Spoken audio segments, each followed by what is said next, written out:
Bonjour les amis, je présume que comme moi, et sans doute de plus en plus souvent, vous vous dites qu'on vit de plus en plus dans un pays de dingos.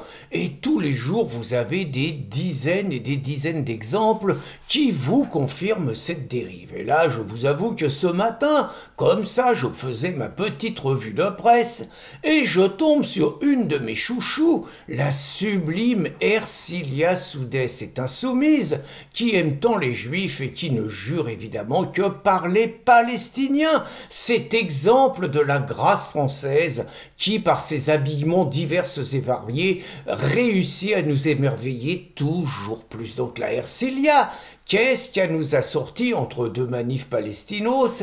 Elle nous a sorti que ça plaisantait plus et qu'elle attaquait, je crois, M6 et Capital pour une émission où, paraît-il, il y aurait un nouveau délit qui serait apparu, qui serait très très grave, la ziganophobie.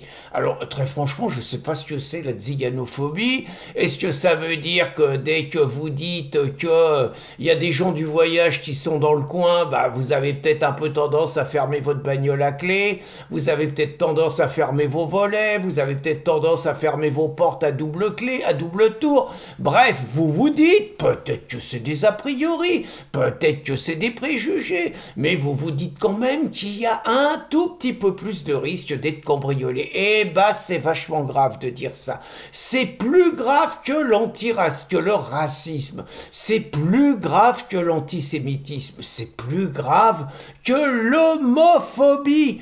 C'est plus grave que la transphobie. C'est plus grave que la grossophobie. Ercilia nous a inventé un nouveau truc, la ziganophobie. Bon, déjà, je me disais, bon, j'ai ma dose, ça veut dire, moi j'espérais qu'on allait être dans un pays où petit à petit on va nous dire, allez, plus de liberté, moins de décrets, moins de lois liberticides et tout. On n'est pas bien parti, mais j'avais pas tout vu. Figurez-vous que je découvre un projet de loi de sénateurs, ils sont une dizaine, je pense, j'en ai regardé 3-4, c'est tous des LR. Hein. Le seul qui est un peu connu, c'est Karouchi, un vieux cheval de retour de RPR, de l'UDR, tout ça. Bon, un mec élu dans la région parisienne, qui était déjà là du temps de Chirac, qui finit au Sénat, Roger Karouchi. Et donc, avec une dizaine, il nous propose donc un projet de loi, tenez-vous bien, contre l'antisionisme. Alors, le projet de loi, je vous l'ai mis en entier, hein. Il y a 3 passages. Vous contestez l'existence de l'État d'Israël, vous prenez un an de tôle et 45 000 euros. Vous critiquez la politique de l'État d'Israël, vous prenez 2 ans de tôle, et je sais pas si c'est pas 75 000 euros, et vous appelez à la haine contre l'État d'Israël. Alors appelez à la haine, hein, on sait ce que c'est, hein, vous appelez à la haine contre l'État d'Israël, vous prenez 5 ans de prison et 100 000 euros d'amende. Alors, je n'ai pas besoin de le préciser, mais je le fais quand même. Je suis un défenseur inconditionnel de l'État d'Israël. Je soutiens Netanyahou dans la politique qu'il mène. Je me reconnais dans le combat civilisationnel qu'il mène. Je ne peux pas saquer ceux que j'appelle les insoumis, qui soutiennent les nazis islamistes, je les appelle comme ça, palestiniens, les mecs du Hezbollah. Je me suis réjoui quand Israël a dégommé le chef du Hamas. Je me suis réjoui quand Israël a fait sauter les bips des mecs du Hezbollah et quand ils ont dégommé le chef du Hezbollah. Donc je pense qu'il n'y a pas d'ambiguïté, qu'on me fasse pas à moi le coup de l'antisémitisme, même si je sais que certains juifs complètement tarés se sont amusés à le faire parce que j'allume BHL, parce que j'allume Attali et parce que j'allume tous les juifs de gauche.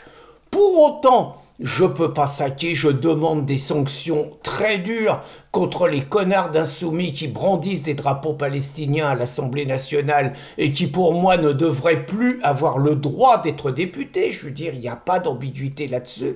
Mais cette loi, je veux bien admettre que l'enfer soit pavé de bonnes intentions. Je suis prêt à comprendre que les 10 sénateurs, peut-être de façon sincère, pense protéger les Juifs de France par rapport à la montée de la haine, par rapport à la montée de l'antisémitisme que le conflit israélo-palestinien ne fait qu'exacerber avec les insoumis, avec toute la gauche qui souffle sur les braises pour obtenir les voix musulmanes et qui mettent en danger la sécurité des jeunes Juifs français. Je suis prêt à entendre tout ça. Mais pitié les gars, surtout pas une loi. Parce qu'il y en a marre de ces lois. C'est pas par toujours plus de liberticisme qu'on va combattre la montée de l'antisémitisme. C'est pas en pénalisant, je reconnais, bien que je considère que ce soit une crapule, un collabo, une ordure, un traître, je reconnais à Mélenchon et à tous ses complices insoumis, aux écolos, aux communistes, à la gauche, à toutes les associations antiracistes et tout, je leur reconnais le droit de soutenir la Palestine. Je leur reconnais le droit de dire que Israël se livre à un crime génocidaire, à un holocauste, à une extermination, à des crimes de guerre. Je trouve que c'est dégueulasse, que c'est des pourritures, que c'est faux, mais je leur reconnais ce droit.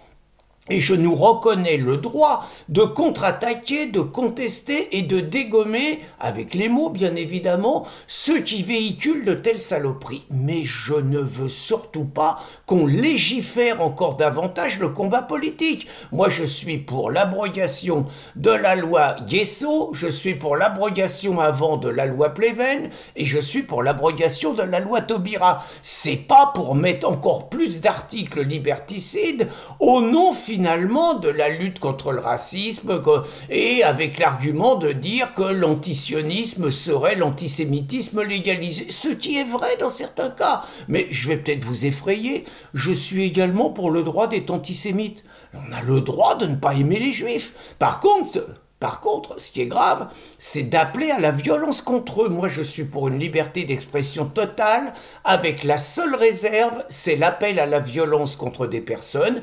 Et dans ce cas-là, ce sont les personnes menacées qui portent plainte. C'est pas des associations qui nous pompent notre fric et qui servent à engraisser des avocats inutiles et bons à rien par ailleurs. Donc, retour à des réalités. La seule limite, c'est l'appel à la violence contre des gens, mais surtout qu'on ne nous fasse pas une nouvelle loi qui va criminaliser et disons, dénaturer le débat politique. Alors, c'est la première raison. Moi, fondamentalement, je suis contre la remise en cause de la liberté d'expression sur les questions politiques comme sur les autres. Mais il y a une deuxième chose qui me fait réagir, c'est qu'il faut être aveugle, avoir des pots de saucisson sur les yeux ou être bien naïf pour ne pas comprendre que la manière de faire passer cette loi, c'est le coup du fusil en deux temps, à deux coups, le fusil à deux coups, c'est-à-dire qu'on commence par l'antisionisme et la loi d'après, vous remplacez antisionisme par islamophobie et vous remplacez État d'Israël par État musulman avec un S et vous aurez une loi qui fera que vous n'aurez plus le droit, déjà qu'aujourd'hui, la moindre virgule de travers que vous mettez, vous vous retrouvez devant la 17e chambre quand vous critiquez l'islam et que vous dites que c'est pas compatible avec la France, avec nos lois, avec nos valeurs, avec nos principes. Avec cette loi-là, vous pouvez même plus bouger une oreille. Donc, je vous en supplie, retrouvons raison gardée. Si vous voulez, messieurs les sénateurs LR et tous ceux qui veulent légiférer là-dessus, si vous voulez protéger les Juifs de France, ce qui est une option noble, c'est beaucoup plus simple il y a beaucoup plus simple que de faire une loi. C'est-à-dire que vous expulsez de France une majorité de musulmans racistes, antisémites, qui ne sont sur le territoire français que pour imposer l'islamisation de notre pays et pour tuer un maximum de juifs et de mécréants. Vous les virez de France et vous verrez déjà que les juifs seront beaucoup mieux protégés. Dernière chose, quand on défend la liberté d'expression, on défend sa liberté d'expression certes, mais on défend aussi et surtout celle de celui qui ne pense pas comme vous. Bonne journée les amis!